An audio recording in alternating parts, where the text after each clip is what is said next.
Hello again, Awesemo baseball fans. Long time no see. Terry McBride here. Long day of baseball for me. Show talking through that for, I think we went about 2 hours this morning. Me and my pal Eric going through this huge 13-game slate.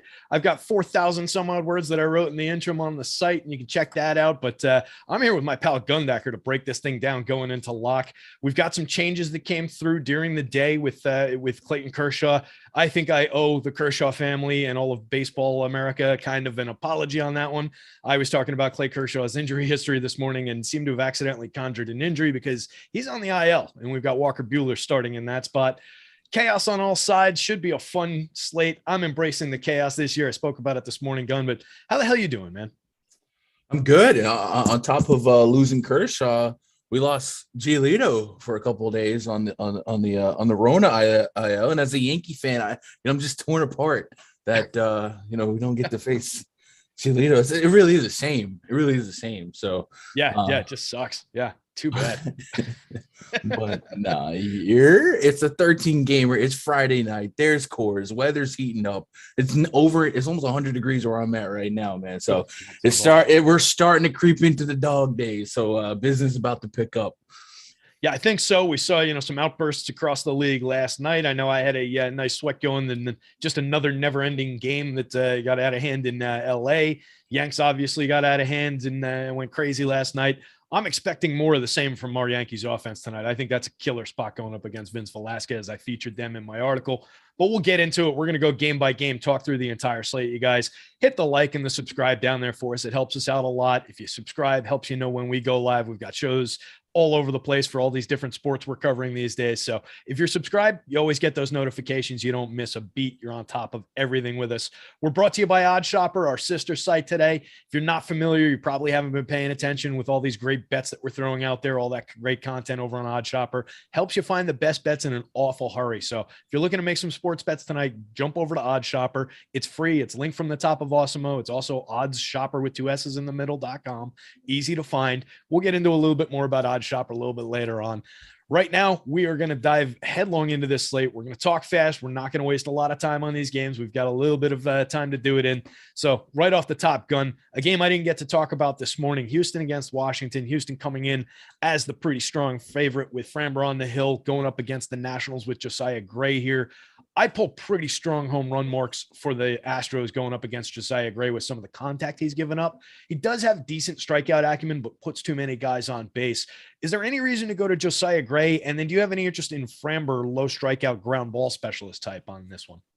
No, I actually think both teams, if you look at their split in the last year or so of sample size, both teams are kind of hard to get some strikeouts off of. And you mentioned Josiah Gray. If he's not striking you out, he's getting you a big swing of the bat and has a home run problem. So with neither pitcher really on a big slate where we got plenty of aces, I really don't see the merit in getting to either one of these two pitchers that are really not in a high upside strikeout spot. So I don't have any intentions to get into either pitcher, which obviously opens the door for both stacks. Yeah, I'm on board for that. I'm more on board for the Astros side of that one. Again, given the massive home run marks that I'm getting and just a ton of hitters I like getting to, they're relatively low owned, most of the hitters in single digits. So I think we can get there all day. And it's a version of the lineup that I like. I think Aledmys Diaz for 2,100 and 3 position eligibility is interesting for me on FanDuel. Chas McCormick, everybody knows I'm a fan of with his hard hit acumen as a sneaky guy from the back end, along with all the obvious popular names up there. Talk to me about the national side of it first. We'll get back into the Astros in a sec, but talk to me about the Nationals because I'm not as on board with them.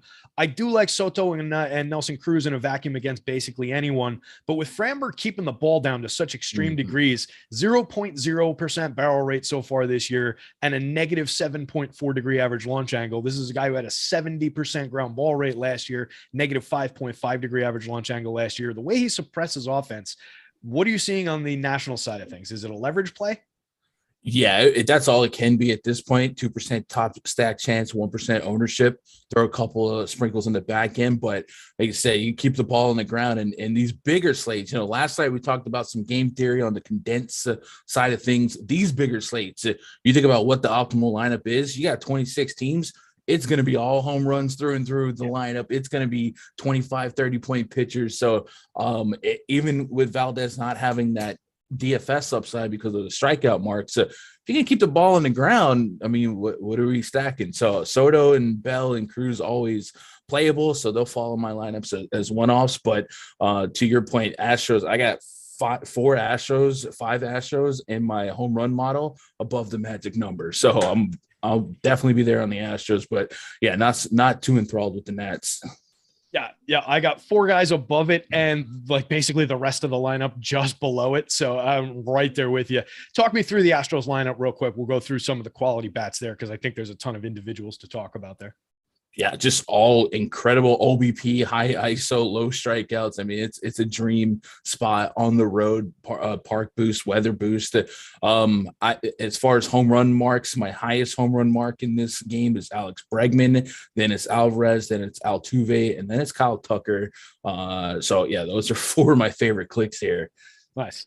I have that as Alvarez, Tucker, Altuve, Bregman in that order, those 4. So it's interesting, just the difference in the shuffle. I love Alvarez and Tucker hitting back-to-back the 2 lefties there. Julie drops down to the 6th spot here. Love the low ownership as always on Julie Gurriel, so I'm happy to get there. Helps you offset some cost and ownership. But yeah, 1 through 8, that lineup plays.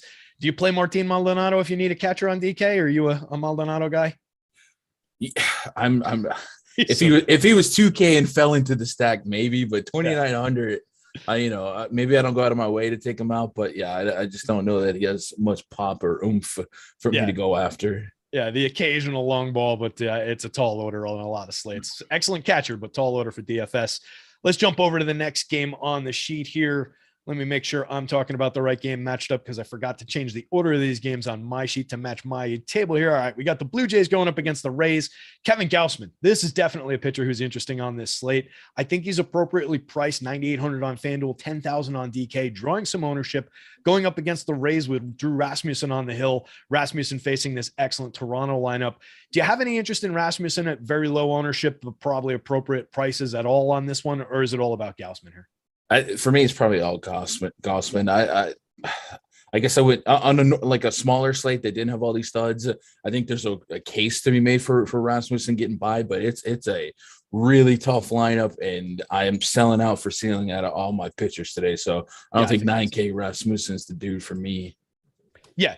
I think that's the move. And I agree. I think we're just looking for those high scoring pitchers today where we got away with a bunch of nonsense with cheap pitching yesterday because we got those games that you and I talked about where like Dylan Cease didn't go off. So you didn't have to worry about that 45 point, FanDuel performance, 60 point FanDuel performance. If he's going for 30 at the high price, even the Royals pitcher, that Heasley kid coming in with only 10 FanDuel points, he cost like 6,800 or whatever it was. You stacked in 2 additional bats there and it made up the difference. That's not the kind of slate we're dealing with today, to your point. So let's talk through Kevin Gausman. What are you seeing for Gausman? Do you like him to be, are you going to be around the field 27.5 and change on DK, around 20% on FanDuel? You're looking to be around the field, under, over? I probably end up landing a little bit above the field here, depending on, I guess we do have the confirmed Rays lineup. About half this Rays lineup strikes out almost 24% of the time. The other half a little bit scrappier, but man, Gausman has been elite, and this is a big park boost for him. Just insane stuff. His last game against Cleveland, kind of expected him. His splits against lefties when it comes to whiffs were a little bit more notable. I think this lineup's a little bit more mix and match to where we can tap into his elite swing and miss stuff, almost 20% swing and strike rate before that last outing. So I might land a little bit above, but I haven't got a final answer on that. But he's definitely going to be one of my top pitchers on the slate in terms of guys I'm a target for that 30 fantasy point outcome. Yeah, I'm right with you there. I think at or around the field, if not over it for me. I tend to, on slates like this with a lot of options, I might thin slice that a little bit, go a little bit under, just so I have a few additional lineups to spread out to other guys that I like. But Gausman will be a big part of my plans. Any love for the Rays lineup going against him? Any contrarian love for them? Just as, kind of targeting a lot of that ownership there with some, bats that I think we both do believe are fairly quality bats overall, but against a really tough pitcher. Any love there? Not anything that's matchup based. It is intriguing to see him at the very bottom of the top stack tool. So that means you don't have to give up much of your equity to say you're there, and you leverage against the highest owned pitcher. So not quite the C situation from yesterday, but if they did, pop off, even if you had 2 or 3 out of 50 lineups, you're probably going to be well represented above the field with, exposure to that stack. And I tell you what, it looks like Gausman, I just dropped in our latest update, just dropped about 10, 15 minutes ago. So I didn't have it before the show started, but looks like Gausman came down. He's at 17.5% owned on DK now, under 10% on FanDuel. That's starting to get awfully intriguing for Kevin Gausman now. So I'm going to say at these numbers, I'm going to probably be pretty over the field now. That just changed on a dime for me. So any love for the Blue Jays going up against Rasmussen here, or are you kind of staying away from them? For me, they're kind of a target. They're all 0.5% owned, and everybody under 1%, fairly affordable going up against a good, but I think, gettable pitcher. Yeah, I think this is one of those high octane offenses that if you get a chance to stack them, you should probably do it. We've seen that Rays, we think of the Rays as this elite pitching unit, but man, how many times has Brett Phillips ended up on the mound this season for him? So I don't have quite the same respect as I did last year. So this is a good Blue Jays offense. So yeah, I'll be there on the Blue Jays. They're not going to be like a primary stack for me, but I do think they, always carry that opportunity to break a slate wide open. And anytime you can get that, stack at 0.5%, that's too low. The opportunity is just way too great to say, 5% of my lineups are Blue Jay stacks, and I'm 4.5% above the field. Yeah, I'll take that. Yeah, exactly. You don't have to do very much to just get well beyond the field on it. And it's a spectacular lineup from top to bottom. Who would you not play? Let's turn that on its head, since this lineup does play so deep. Who would you not play from that lineup? Matt Chapman. It's a loaded lineup, and maybe a little bit unsung is the Teoscar Hernandez came back for him in the last week or so. So that's a big piece that they were missing. In 32 home runs last season, created runs 32% better than average last year. Spectacular outfielder, and just completely underpriced and unowned there. So I love that call. I think Zach Collins is kind of interesting to throw into the mix at catcher. Santiago Espinal, even at the bottom of the lineup, has been producing. Chapman, to your point, 50% hard hit rate, 10.5% barrels, making his way back from some struggles. I think that lineup plays 1 through 9 today. Anything else to call out from this game? We do have to keep a little pace today.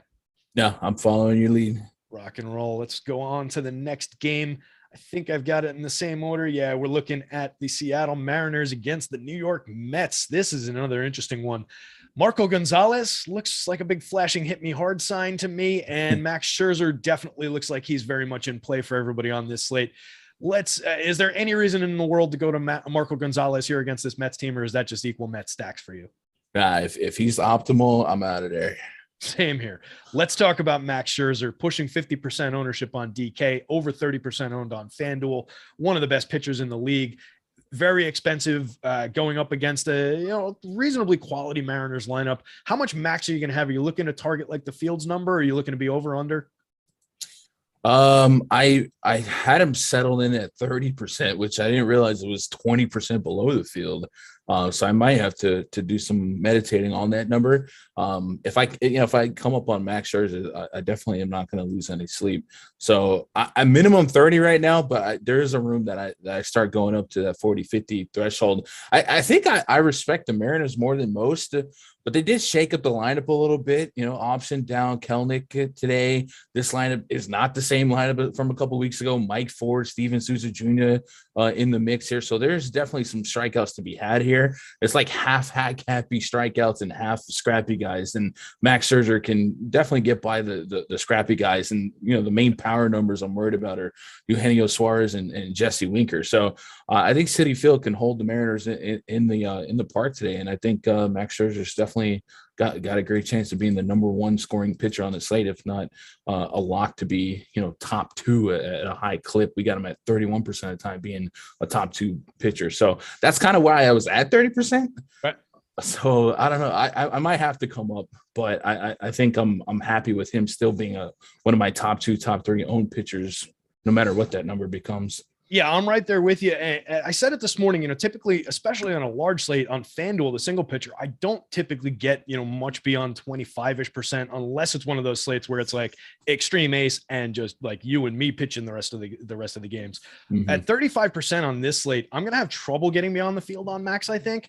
But I kind of want to, because I do think that he's got the best chance of putting up that monster score on this slate. Seattle, if you look at the aggregate numbers, has a very good strikeout rate against right-handed pitching this season, but they haven't done any damage really against righties in terms of power. They've got a 109 WRC plus, so they have been good for run creation, a 21% strikeout rate, but only a 131 ISO, a 2.32% home run rate. They're not doing a lot of damage. And to your point, this is not a good version of that lineup. Former Yankee superstar Mike Ford, former Rays superstar Steven Souza, like, we're not really worried about these hitters. Maybe they're a little sneaky and interesting if you're building some Mariner stacks on the back end, but you don't even need the salary offsets. Everybody else is fairly cheap, the hitters that you'd actually want. So to me, that just leads, all roads lead to Max Scherzer on that. I'm interested to see where my ownership comes in, my highest projected pitcher. Talk to me about the Mets going up against Marco Gonzalez here. Yeah, Marco is Marco Gonzalez, big time fly ball pitcher. If you're going to dare Pete Alonso to hit fly balls off a lefty, I'm going to be playing Pete Alonso. I'm getting big marks for Alonso. Even Eduardo Escobar and Mark Canha, getting solid grades in my model. And then, I'm not surprised that they're leading off lefty with Nimmo. But you thought that maybe there's an opportunity to go either Lindor or Marte there and just kind of, platoon the advantage for the leadoff spot. But I just think the Mets definitely grade out as a great stack. With that said, these big fly ball guys in a more pitcher 60-degree friendly park like Citi Field, I wouldn't be stunned if we get trolled with a bunch of warning track flyouts. So I'm never all in on a team like the Mets, but they definitely grade out as a really, really strong spot and a great matchup for these power guys. Yeah, it does seem like one of those spots that you could end the night and how the hell did the Mets only score 3 runs and didn't hit any homers against this guy? Doesn't seem to make sense. I could see that being one of the frustrating spots of the day, but I'm right there with you. I think you have to get to it. And particularly if you look down this lineup, they're positively leveraged with a fairly high ranked probability of success. I actually think they're a little bit low. I'm surprised they're as low as they are in our model. And everybody owned under 5% on both sites. Yeah, I can sign up for that. Only Pete Alonso over 43 on over 4,000 on FanDuel, and only him and Lindor over 5 on DK. They're cheap. They're easy to get to. It's the right version of this lineup from at least 1 through 7. JD Davis in there is perfectly fine against the lefty. So yeah, I'm going to be over the field on the Mets here, I think. And, maybe we go down with the ship on some of those warning track fly balls, but I think the opportunity is too strong here with the low ownership. Any Seattle stacks for you at all with some of those guys, or maybe one-offs, anything against Max, or just not worth it? I probably don't end up with a stack, but if I get some one-offs like a Suarez or a Oopsie Daisy Winker homer, sure, it falls in, but I'm not going to get any 5-man stacks here. Yeah, I don't see any real reason to stack up against Max. I agree. I would take some one-off, some weirdo one-offs if I got them, but not going out of my way for them either, though. Right, let's take a look. Let me do some business here real quick. We are brought to you by Awesemo MLB. How about that? What a surprise. We're talking about baseball. You guys obviously like baseball out there. We've got the Awesemo Plus Platinum plan, which covers all the different sports that we offer. If you're looking for more than baseball, I really encourage you to check out the Platinum plan. Even during the summer where there's less going on, it's worth your money if you're playing a little bit of golf here and there, you're playing a little NASCAR here and there, MMA, these different things that come along with baseball every day. The Platinum plan is worth it. If you're only playing baseball, check out our weekly plan. Baseball only weekly plan as low as $18.95 gets you the projections, the ownership, the top stacks, the top pitchers, the lineup builder, all these different tools that we talk about on the shows, guys. It's the best tools in the industry for less than what, if we're putting entries in, that's 1 DK entry, a little bit of more than 1 DK entry. It's like 3 FanDuel entries. That's pretty worth it for a week of our projections and our leading content. So hop in there, check it out, stop guessing, start winning, join Awesemo Plus today. We'll talk about OddsShopper in a little bit, but we got some more games to go through. Let's take a look at the Baltimore Orioles going up against the Detroit Tigers. Orioles with Jordan Lyles on the hill for super cheap, but low strikeout rate type guy. And the unluckiest man in baseball on the hill for the Tigers with Eduardo Rodriguez pulling in some ownership at affordable pricing going up against the low-end Orioles. Do you have any interest in either pitcher, and are you concerned at all about the popularity on Rodriguez?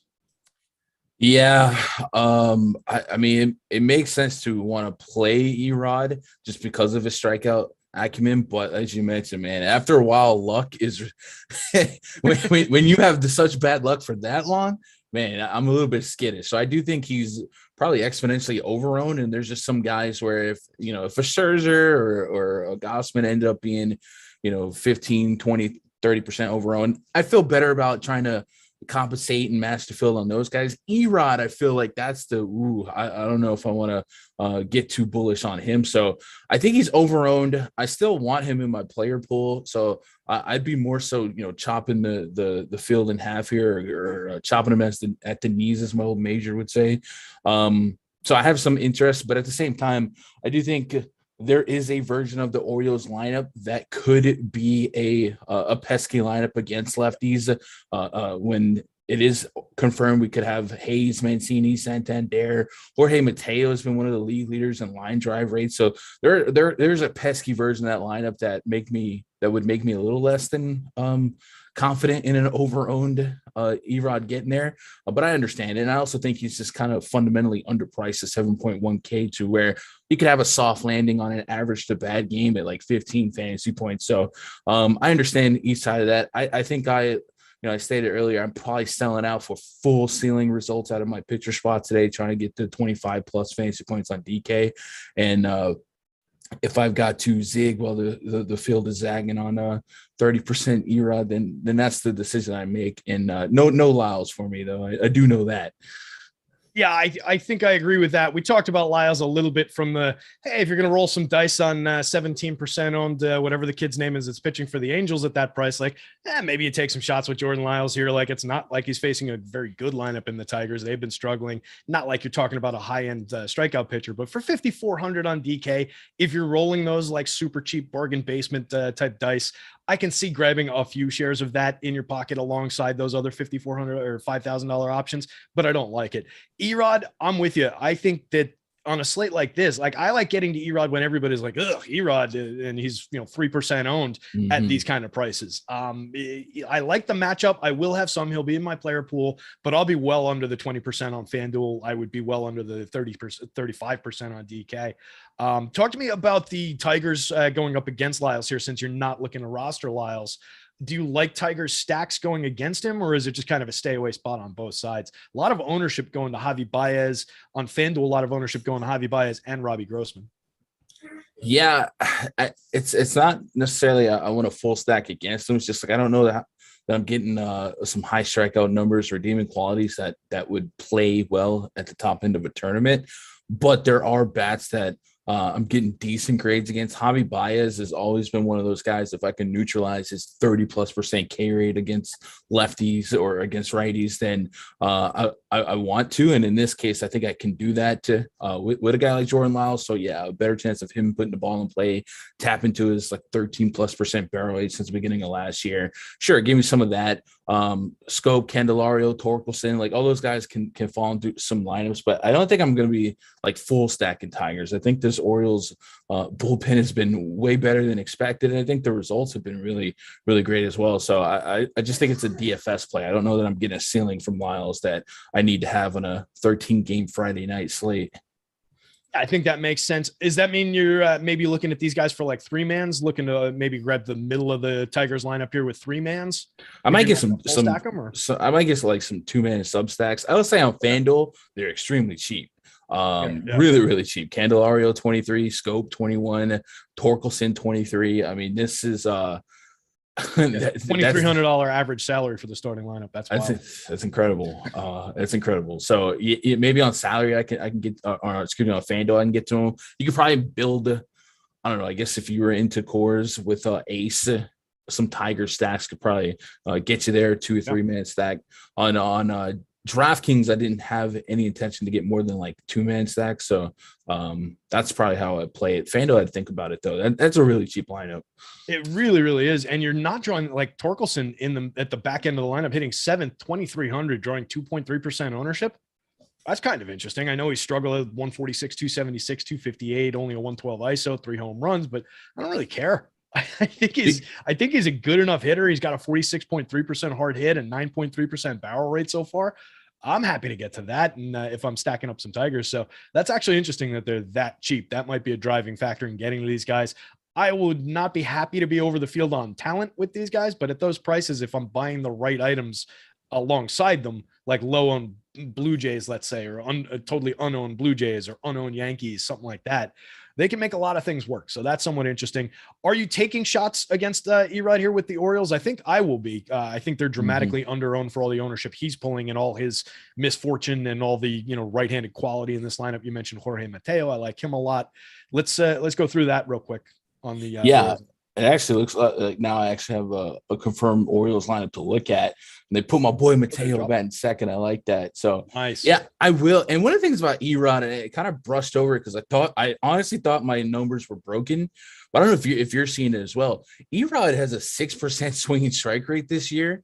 And I'm looking at his individual pitches. He doesn't have a pitch other than his changeup getting an over 20% whiff rate. So he might be luckier than he should be when it comes to these strikeout marks here.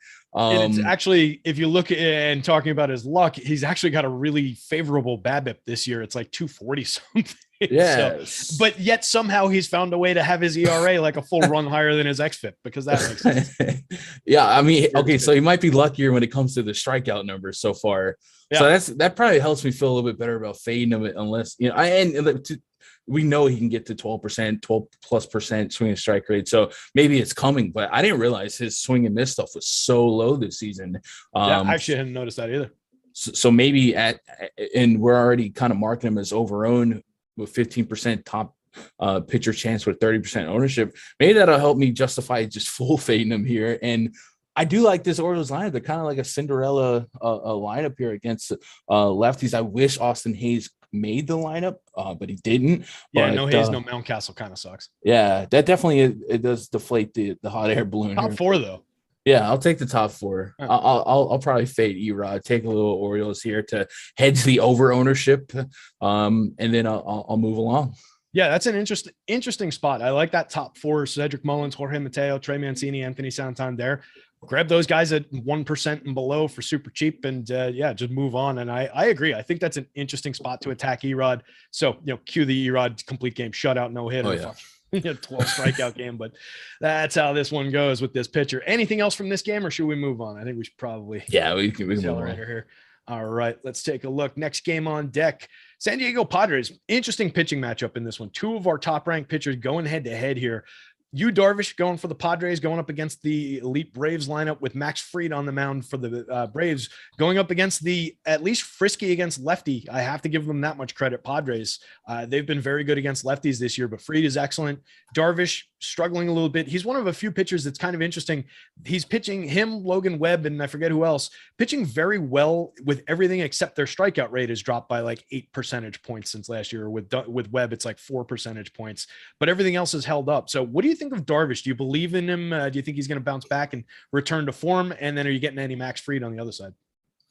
I think Darvish is always one of those pitchers that it could be a rocky ride at times, but lately, man, he's offering us 6 innings almost every time he touches the bump, and the ground balls are there. We definitely like to see the strikeouts come up, and it's just one of those. I got to believe in him long term that the strikeouts will come.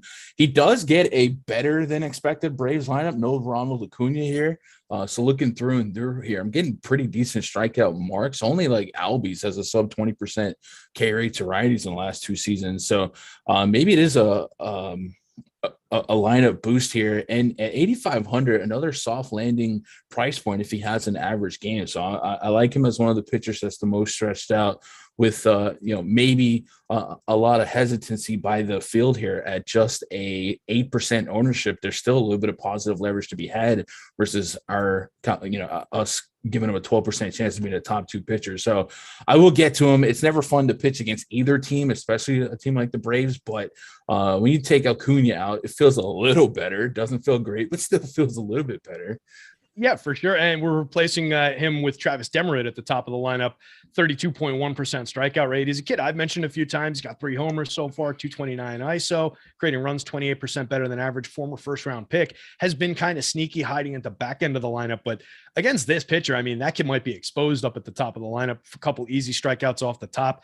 And then the back 3 hitters, Adam Duvall, William Contreras, and Dansby Swanson, I love Adam Duvall. I love Dansby Swanson, but all three of those guys are over 30% strikeouts for the season. Could be a sneaky strikeout spot for Darvish. I'll go to one better on the ownership too. 3% owned on FanDuel. I'm kind of interested in that now.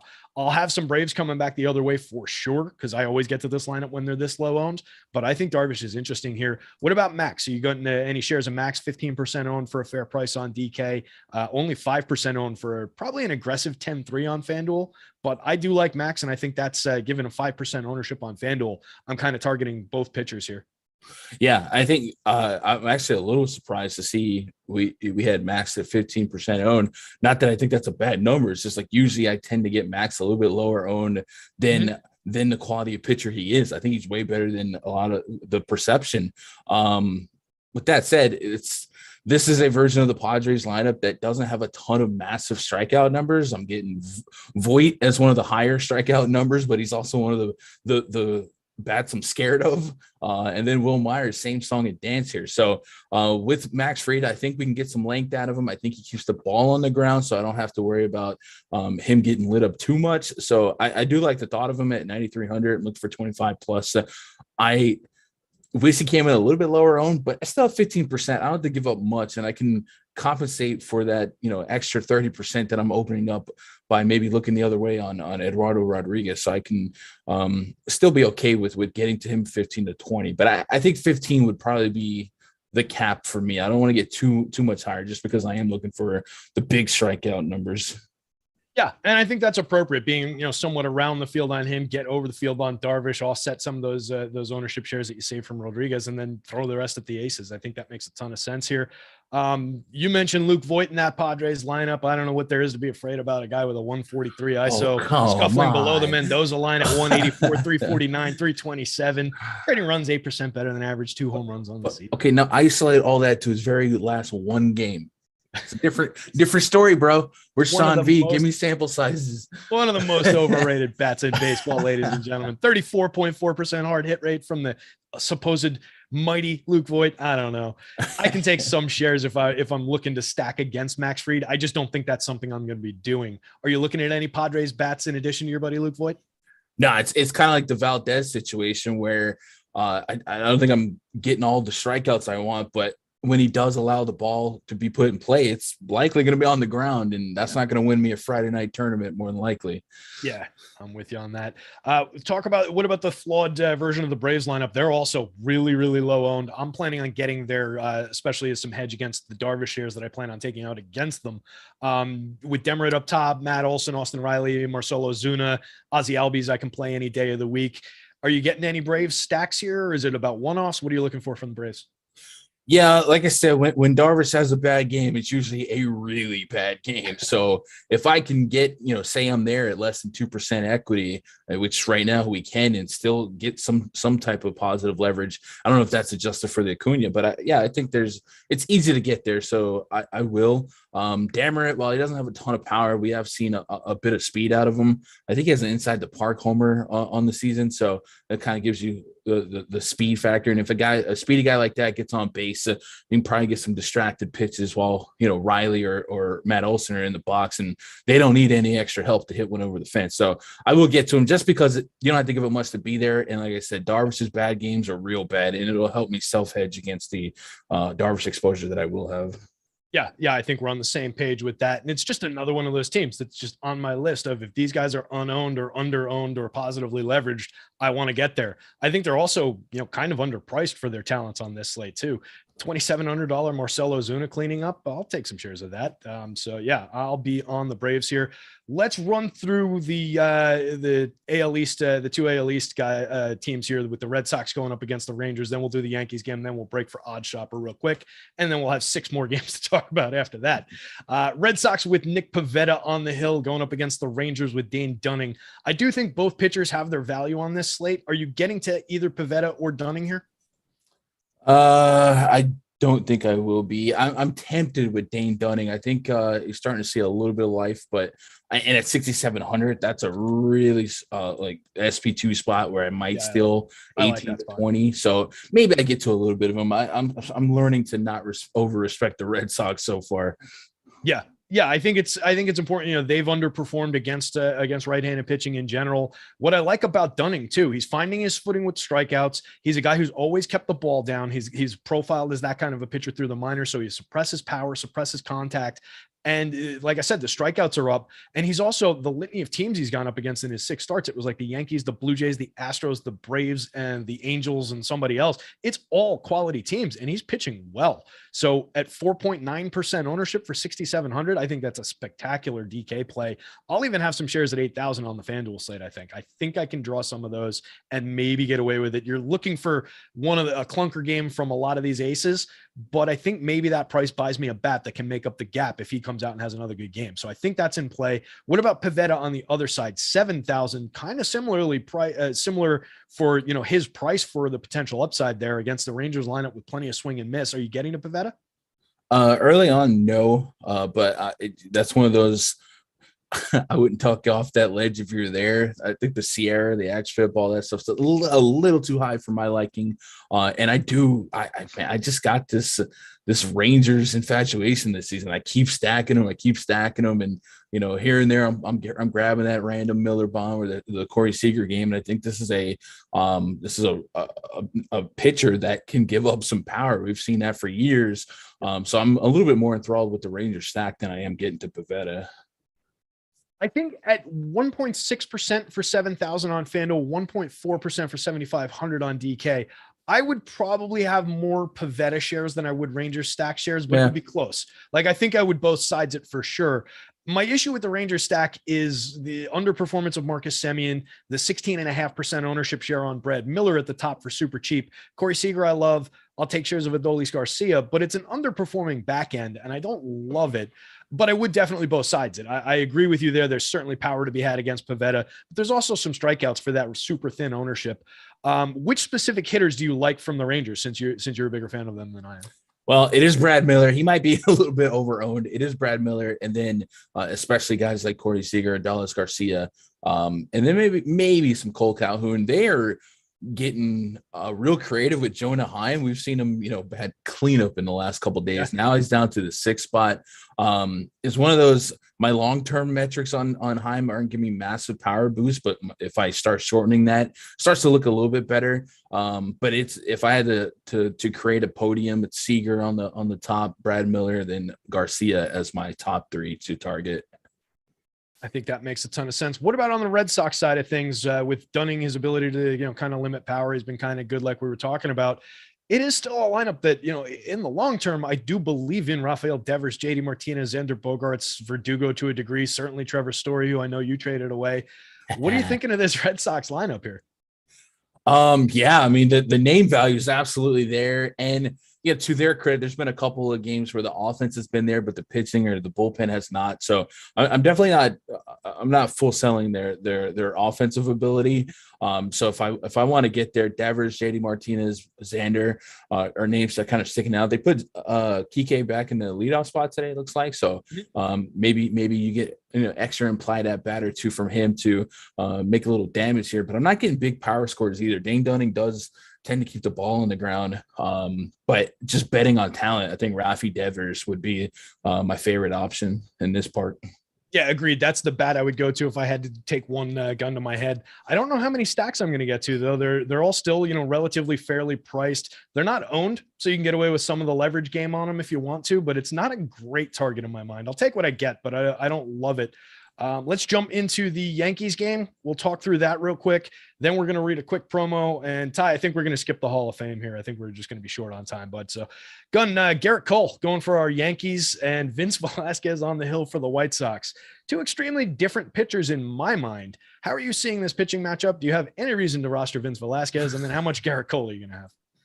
No, but this is one of those baseball is gonna baseball sometimes. I just got this weird feeling that Velasquez is gonna not get lit up after Dylan Cease gets rocked. 6 clean innings, a quality start, 8 Ks. Yeah, you just know it. Like they have a knack.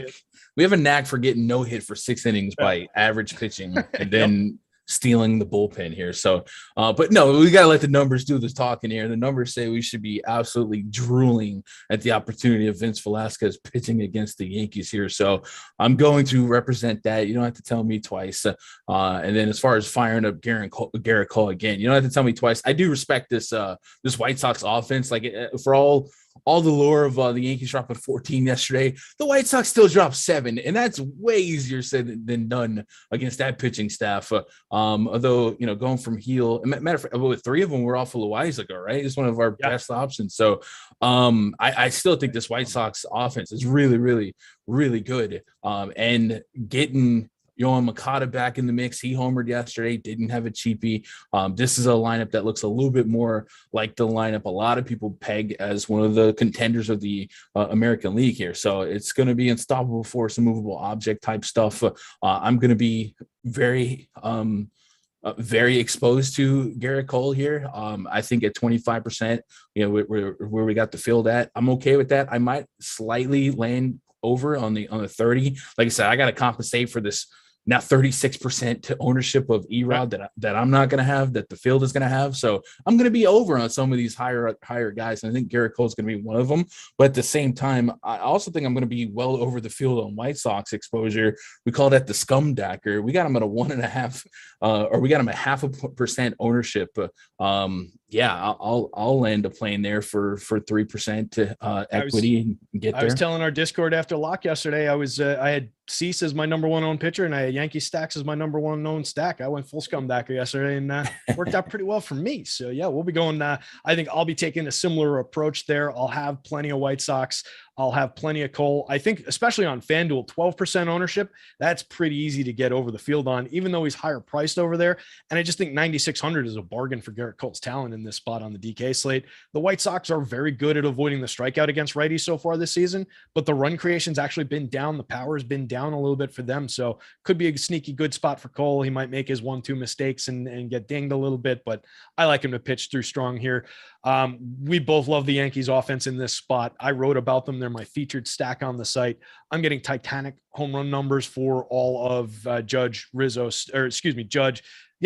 Stanton, Gallo, all of those guys well over the home run mark. Glaber right at the home run mark for me. Aaron Hicks coming in right around that level. Is there anybody that you wouldn't play from this Yankees stack just to kind of shorten it up? Because I think we'd both really see good reason to go there. No, Hicksy's having a problem with power. So if I wanted to really key in on a ball that jumps the fence, probably that. They do like to rotate days off. I don't know if this is going to be like the Donaldson day, but since Glaber had the day off yesterday, it might be the infield getting rotated. So maybe look for like a LeMahieu or somebody to have a day off. Yeah, that would make some sense. Maybe ideally, if they wanted to give Glaber the day over at shortstop and give IKF the day off, you get DJ and Glaber in the lineup. That would be a dream. Yeah, IKF was off yesterday too, though. So that's all right. So yeah, that's right. Marwin played short. All right, dream over. But I think IKF and Higgy are the only 2 guys I'm really concerned about. I'm stacking these guys aggressively from 1 through 7. I think the ownership marks are appropriate, if not a little bit low. So I definitely want to get to some Yankee stacks here. Ownership's gone up a little bit since I wrote about them this afternoon, but they still look like a great spot. Let's talk real quick about OddsShopper, and then we'll jump back into some of these games. OddsShopper, guys, it's our sister site. You've probably heard us talk about it a lot. We've got, I didn't even put the correct read in here. I still got the read for our sponsor Prize Picks from yesterday. So I'm just going to talk off the cuff about OddsShopper. It's a great site. You can find it at the top of Awesemo. You can also just go to OddsShopper. That's with 2 S's in the middle.com. And what we're doing over there, guys, is we're providing you the tools to find the best possible bets across multiple books quickly. So if you like a bet from, tonight's Yankees game, you want to go, all right, where's the best place I can put a bet on Aaron Judge hitting a home run tonight? You just jump over there, and it's just like shopping for a TV. You drill down by a couple clicks. All right, I'm talking about the Yankee game. I'm talking about home runs. Bang, bang, you're going to have all your picks listed out, and the tool is going to tell you the best of multiple books to make that bet at. So maybe it's at a better price at Caesars than it is at MGM. Maybe it's at a better price on DK than FanDuel. We're going to zero those in for you. It also includes a parlay builder, so you can build out these ridiculous parlay bets with huge opportunities. We've got different types, so you can go, all right, I want to go super thin odds, but a great payout. All right, I want to go stronger odds, maybe get me to like a 30%er, but a smaller payout. You can build those different parlays. We've got an arbitrage tool for guaranteed guaranteed profit. Who's out there telling you guaranteed profit? They're lying to you, except we're not. Our arbitrage tool is damn good, and it's for free up on OddsShopper. Get over to OddsShopper, check it out. I don't think our slogan for that is stop guessing, start winning, but I'm going to use that one because damn, does that site help you make some sports bets. Check out OddsShopper, you guys. We'll do the right read the next time around. We're skipping the Hall of Fame, but if you've got to win in the top 3 in a 5,000 or more contest, tweet it to @AwesemoHOF. We'll get you set up with a free month. Even if it doesn't qualify, send those winning screenshots. We love to see them. Gun, I think that's as quickly as I can do those different reads. We need to talk about the Cleveland Guardians. I will say it's Rizzo getting the day off. So if you're a Chicago Cubs fan going to watch Anthony Rizzo play tonight, sorry. Too bad you don't get to boo the poor guy for all those great seasons he gave you. Cleveland Guardians with Aaron Savale on the hill going up against the Twinkies with Sonny Gray going for them. Very limited Sonny Gray so far this season, not getting to the deep pitch count. Limited pitcher on the other hill in general. Do you have any interest in either one of these pitchers? Nah, if Gray was more stretched out, I'd probably have some interest, but I think from where we're standing here on this side slate, probably not. Yeah, I agree. Way too expensive on FanDuel. No reason to go there. Even 6,400. I just don't see the depth going against this frisky, overly extended and performing very well against righty team in the Cleveland Guardians. And then Savali, I just don't think there's all that much there. 20-ish% strikeout guy, tends to get beat up more than he comes through with big performances. Slate with a bunch of aces. Are you going to any twin stacks against Savali? And are you going to any Guardian stacks against Sonny Gray? Yeah. So I kind of have a flow chart when it comes to stacking twins, and it starts, is Byron Buxton playing? If yes, then yes, we'll stack twins. And I think we got Buxton leading off here. So yeah, I'm interested in grabbing some shares here. Buxton, Arise, Polanco, Kepler, Gary, Gio. So wouldn't have a high amount of that. Obviously the emphasis is on Byron Buxton, but it makes sense to like any Buxton led stack. But at 6.3K, you got to go up there and get him. You sure do. Yeah, that's more expensive than a couple of the pitchers on this slate, including the guy that he's going to be facing on the mound. But I definitely want to be on the Buxton side of that equation. 18% owned on FanDuel is a little bit aggressive, but I think I'll have plenty of them at least as a one-off. I'm not as wild about this stack. I think, I'll get some Buxton, Polanco, Kepler, 3-mans, maybe throw Gary in there for a 4th man. I don't love Luis Arias, hit tool specialist for sure. Great average, great hit tool. I don't love Gio.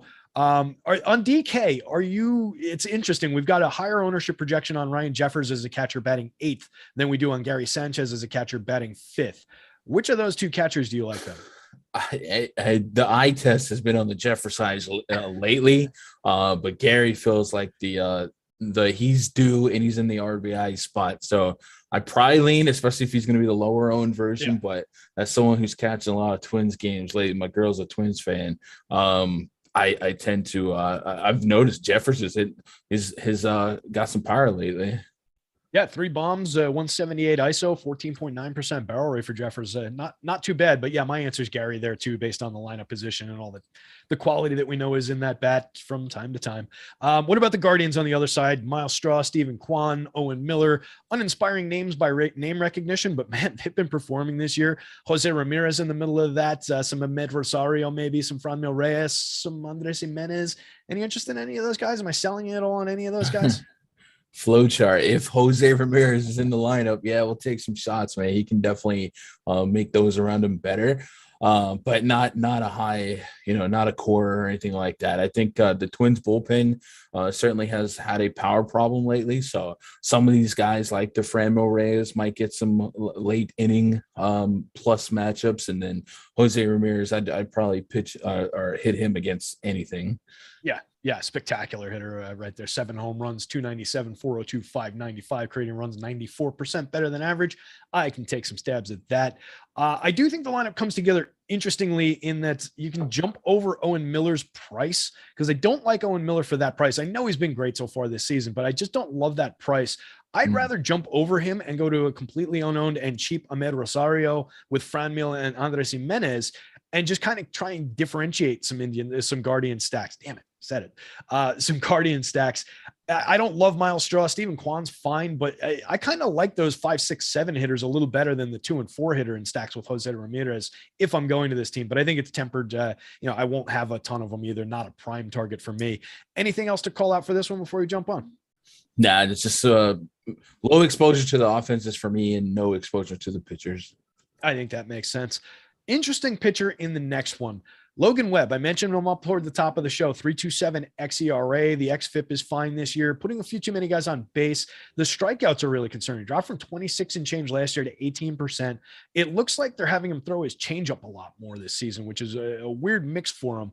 Different pitching mix. I'm not sure if it's temporary. I'm not sure if he's working on something as a young kid, still finding his, he had a great year last year, but still needs to find his form in the show. So maybe they've got him working on something and it just hasn't gotten there yet. Are you concerned about Logan Webb in the long term? And then what do you think of him for tonight going up against this heavily right-handed St. Louis Cardinals lineup? Yeah, it's one of those, if it's not broke, why are we trying to fix it things? Like last year, he was perfectly fine. His changeup is getting his second amount of whiffs on the season behind his slider. So maybe there is something there. That changeup has a 373 expected slugging, a 282 expected WOBA. So it's not like it's a bad pitch to throw more of. Yeah. But yeah, it's just weird that he jumped it out ahead of his fastball. He's throwing them around the same percentage now. Yeah. So it's like if you're throwing them both around 35%, he used to throw it like 24%, and he was just more effective with that mix. So I'm just curious, how it works out for him. Yeah. I obviously he's got the stuff. This is definitely one of the trollier spots. The Cardinals can be very scrappy. Even when you get like a guy like a Logan Webb, the strikeout righties at such a high clip, the Cardinals tend to troll me. I remember last year there was a lane where like they were getting Brandon Woodruff and Freddie Peralta, and they just like I kept pitching against the all righty lineup, and they kept getting there. And this happened on the 7th, a couple days back, where Webb got the strikeouts, and then the Cardinals found a way to still get those hits. So it's definitely not a warm and fuzzy matchup. It is a spot too where I think the talent's there and the range of outcome is high enough that I have to get some Logan Webb. And at 1% ownership versus a 9% chance of being a top 2 pitcher, I don't know how to say this politely. You'd be dumb not to get some exposure if you're a mass entry guy, because that's an incredible opportunity of positive leverage at a pitcher spot. So I will be getting there. But yeah, I don't have the greatest warm fuzzies on the results, or at least on the matchup being the Cardinals being who they are. I'm totally with you on getting to that spot. And I think that was the polite way to put that. You'd be dumb not to play some of that Logan Webb leverage here. I do love the Cards. I'm going to absolutely both sides it with that lineup, that entire lineup at 0.5% owned on this slate. I love this lineup against both hands. They've struggled more against righties. They're first in baseball in like every category against lefties, but they're great at putting the ball in play. 19.1% strikeout rate against righties, creating runs 4% above average. And I do believe the power will come around or pop up, when you need it, with Goldschmidt and Arenado in the middle of that lineup, with Tyler O'Neill. Juan Yepez has been fantastic so far this season. So definitely getting to some Cards. Are you getting to any Jordan Hicks? Are you getting to any Giant stacks? I don't have any Hicks right now.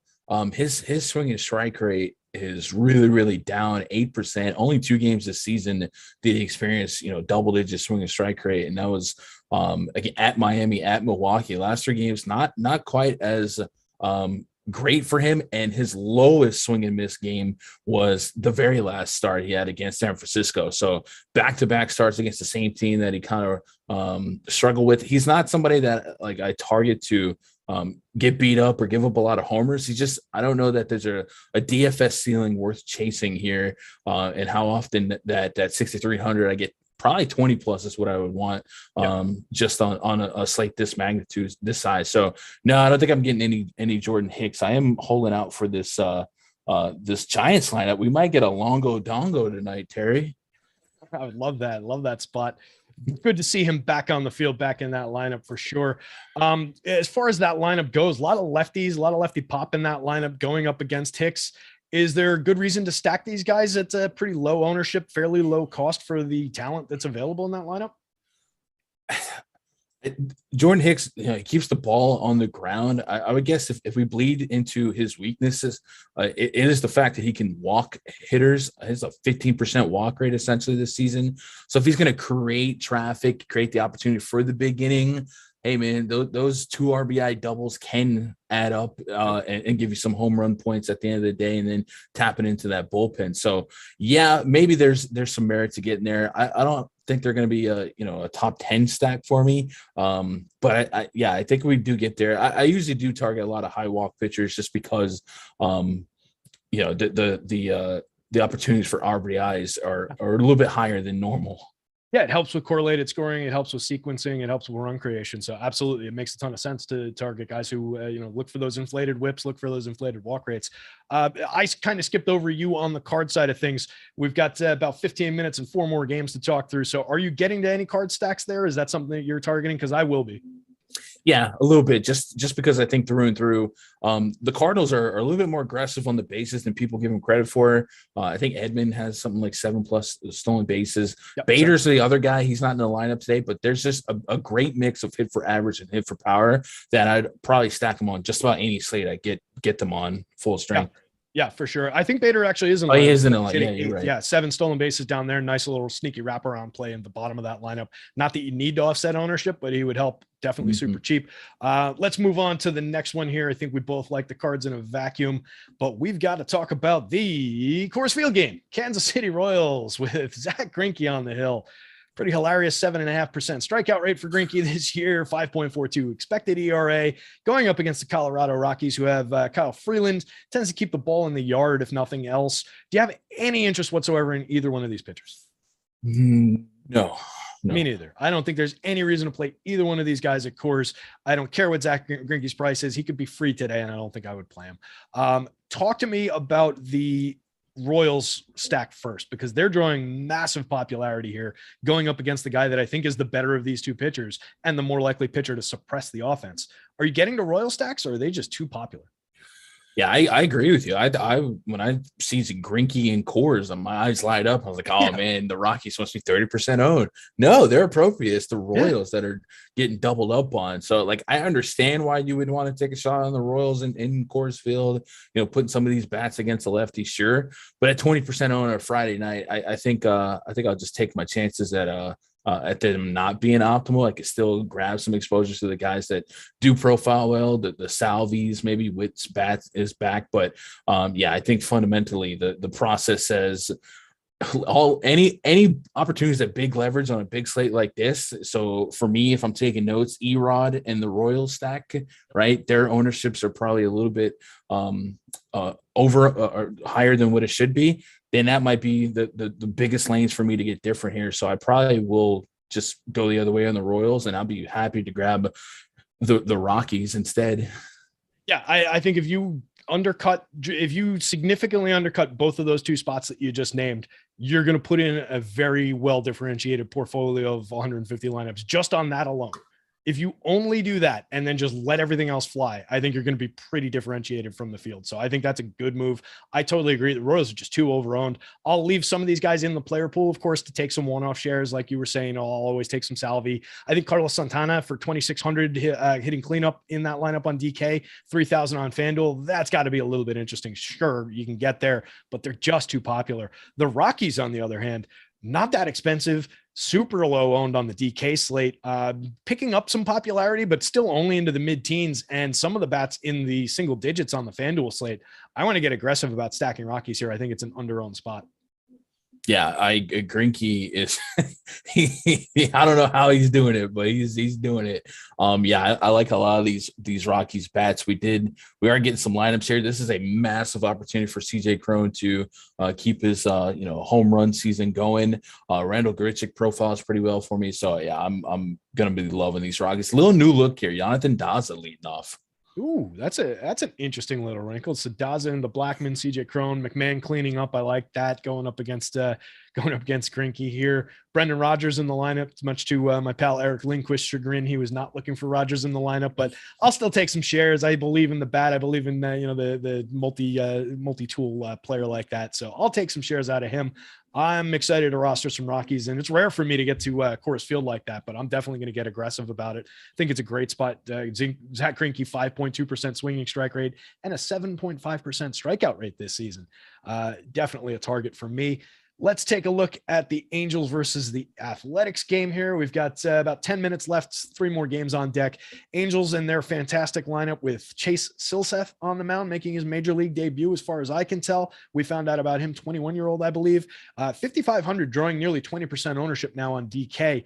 I'm curious to see if you're getting there as your value pitcher, or if you're just spreading out those 5,000 shares to other, Jordan Lyles types. And then any interest in Dalton Jeffries for the A's going up against this elite Angels lineup? No, I'm not pitching Jeffries for sure.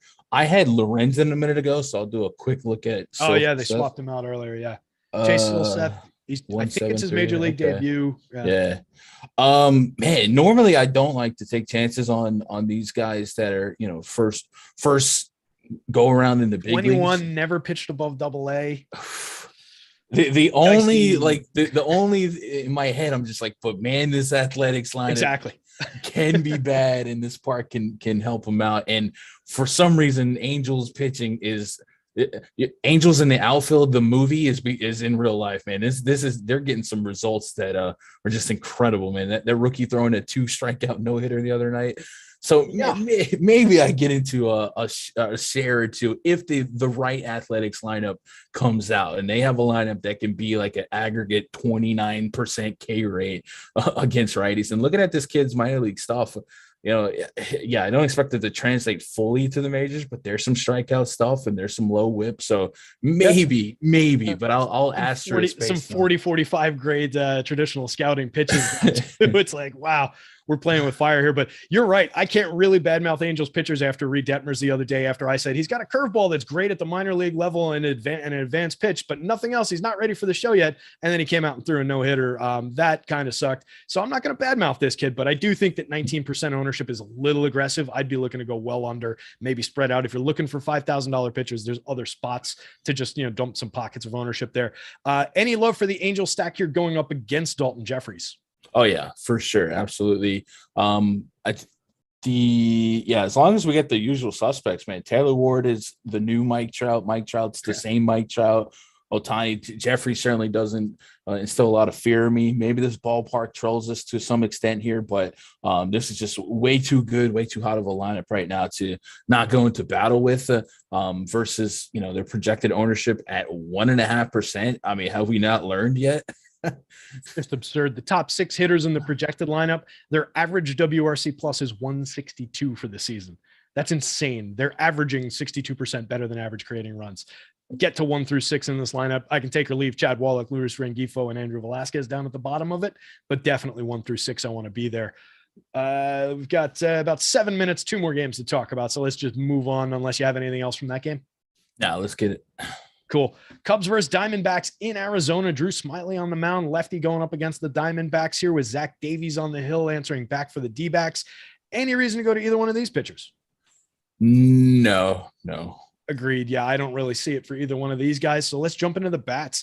Do you like getting to any of the Cubs? Looks like they're drawing a little bit of ownership, mostly at the top end on DK, not that much on FanDuel. And then the D-backs definitely drawing some of the field's attention here. Which of those 2 stacks do you like better? Man, that's probably the D-backs, but I'll tell you what, if the right Cubs lineup comes out and you get a opportunity at like a Wisdom or somebody like that high up against a low swing and miss Zach Davies guys, you dare some of these guys put the ball in play, I think we could have a sneaky shootout in the desert. Yeah, I like that a lot. Should be decent hitting conditions. So I'm definitely interested in some of those Cubs bats. We'll see how that lineup comes out. But yeah, Suzuki, Ian Happ, you mentioned Wisdom. You could squeeze some value at the right day out of like even a Johnny VR at the bottom of the lineup. Jason Hayward has his days. Certainly Wilson Contreras is a catcher on DK. And I'm kind of into on these weird anything goes slates that we've been having, playing some of these premium catchers on the FanDuel slate where nobody plays them. We talked about that with, I think it was Max Stassi last week. And I think, certainly Wilson Contreras at 3% owned against this pitcher. I'm happy to get there on occasion. What do you think about the Diamondbacks lineup? I'm getting a decent home run mark on Jordan Luplow hitting second. Everybody else, there's some decent home run pop around Kettle Marte, a Christian Walker. I don't love this lineup in general, but I think there's some justification for getting there. I think I would be under the field on them, though. Yeah, for me, it's a bad hitting beats bad pitching type of situation. Yeah. And the website advertises the roof is being open tonight, and it's almost 100 degrees out there. And so maybe they changed their mind, but it could be an even better hitting environment for great hitting environment pitchers. So I like this game to kind of shoot out. But as far as like keying on some specific D-backs, Luplo is always getting pretty decent marks on my power model. Ketel Marte, Christian Walker. Those are probably my three favorite lane. My favorite lane for three guys to grab some exposure to. And then I guess Dalton Varsho is always worth some shares, but he's all over this lineup lately. Yeah, they move him around like nobody else in the league, really. Seth Beer, maybe a little interesting with the little lefty pop down there. You get him into the bullpen at 2,200. Maybe you get a little long ball out of him. Not that he's come through a lot lately, but one home run on the season. I think there's power in that bat. I want to see it, but I think he's maybe a little bit interesting. But we've got an important game to round the slate out. Guys, hit the like, hit the subscribe. We really appreciate everybody hanging out. We're going to take our last 4 or 5 minutes here, talk through this Phillies-Dodgers game. They replaced Clay Kershaw after I accidentally jinxed him for the injury this morning with Walker Buehler. So it's a pretty strong pivot if you're going from one ace to another. That's not so bad. Changing up the handedness of the pitcher going up against Philly does change the offensive outlook for Philadelphia. Kyle Gibson going for the Phillies going up against this elite Dodgers lineup. Let's start with Gibby. Do you have any love for going to Kyle Gibson? Only 7,500 on FanDuel. Is that arguable? 8,400 on DK. Any reason to go to Kyle Gibson? I mean, it's kind of like yesterday where I thought Wheeler was a better pitcher than what was the AK. Yeah. Maybe there's a case that Gibson should be, 9K, but it's still never a matchup that I love to target. And I just think he's more contact than not. And so yeah. Probably no for me today on a different slate, different time, different place, maybe. But I think as big as this slate is, I could sit this one out on Gibson being optimal. Yeah, I agree with you. I think we can agree that Kyle Gibson is not Zach Wheeler as well. So I think it's a different kind of opportunity there. Let's talk about Walker Buehler. Only pulling 1% ownership as of my last update at 11.2 on the DK slate. Only pulling 1.7% ownership on the FanDuel slate at 9,600. That really interests me. He's definitely a target for me on FanDuel. I like the Phillies. I will get overweight to the Phillies as well because they're all super under-owned. They just won me some money last night, but I'm definitely going to load up on some Walker Buehler if he stays that low. Are you doing the same? Yeah, 10% positive leverage is like unheard of for ace-like pitching. So yeah, absolutely. But as you said, Phillies, we got respect for the Phillies. So I'll be on both sides, and you don't have to do much to be well over on either side. There's no ownership all the way around.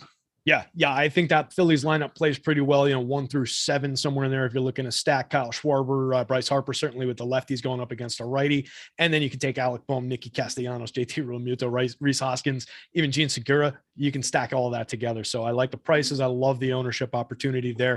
What about the Dodgers? Drawing some popularity, pretty appropriately priced for who they are, but going up against a hittable pitcher, a gettable pitcher. I think there's a good opportunity for the Dodgers here. They were positively leveraged earlier when we were talking about it. I was calling it out as maybe a good spot to stack Dodgers and Rockies together earlier. I think that's still in play. What are you doing with this Dodgers lineup here? I don't understand the field and how we get the Dodgers positively leverage on random nights. And then like on a night tonight where I was like, okay, this is a lukewarm spot. And now they're negatively leveraged. I don't understand all right. How does the field come to what they're going to do with the Dodgers every day? But yeah, it's still, National League All-Star team. So I'll be there on them. And I think this bullpen, as we saw last night, we've seen a couple times lately, this bullpen can get caught no matter how much of a lead you have. They almost ran me down last night, man. I barely hung on to that second place by like 3 points. And Will Smith was chasing me down, breathing down my neck. I like Will Smith in this lineup. I like Max Muncy in this lineup. Trey Turner, Freddie Freeman, Mookie Betts. I mean, like you said, it's the all-star team. Cody Bellinger maybe a little bit sneaky with like Cody Bellinger, Justin Turner, who pinch hit, should be in the lineup tonight. Chris Taylor, Gavin Lux at the back end. I can stack. That's the front end of a lot of teams' lineup. So I can stack this lineup 1 through 9. Just play the ownership and leverage game there, I think. Anything to call it? Oh, who's the bomb detector like for your home run call today? All right, top scores here. First of all, Aaron Judge has like an incredible rating that it's even higher for him. It's massive. Patrick Wisdom's number 2.